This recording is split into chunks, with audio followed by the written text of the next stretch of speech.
उनका वहम है कि सत्ता परिवर्तन होगा तो हम ऐसा करेंगे, ऐसा करेंगे। जब उनकी सत्ता थी, इन लोगों ने कई बार दंगे कराए हैं और कई बार इन्होंने हिंदुओं का नरसंहार कराया है। आप अयोध्या को ही देख लीजिए। अब ये फिर दोबारा से इसको संभल को भी अयोध्या जैसा गोलीकांड कराने का इनका प्रयास था, ये विफल हुआ है।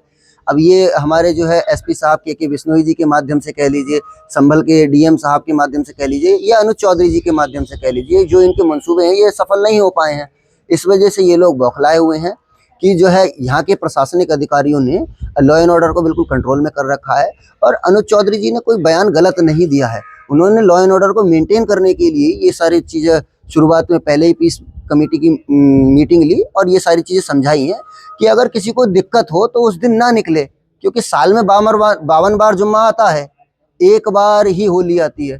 तो होली को जो है विराट स्वरूप देने के लिए, जागृत स्वरूप देने के लिए यह बयान दिया है। और बयान नहीं, ये समझाया है उन्होंने ये पब्लिसिटी के लिए नहीं किया है, उन्होंने ये समझाने के लिए किया है कि समझ जाओ, अगर आप लोग जो है विवाद करने की स्थिति रखोगे तो मिट्टी में मिला दिए जाओगे।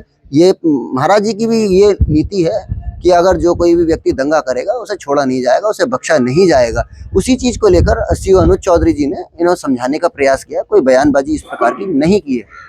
सपा नेता रामगोपाल यादव के बयानों किस तरीके से देखते हैं? देखिए, इनकी मानसिकता वही आक्रांताओं वाली रही है, क्योंकि इनके सरपरस्त जो रहे हैं वो आक्रांता लोग ही रहे हैं। आज तक आक्रांता की जो मानसिकता इन लोगों की रही है, इन्हों के आका जो रहे हैं वो सब वही रहे हैं। तो इस वजह से इनके अंदर कुछ ना कुछ संगति का असर तो आ ही जाता है, तो वही गुण है।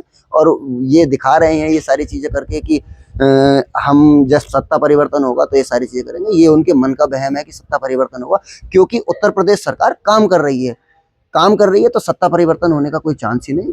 कार्य बोलता है।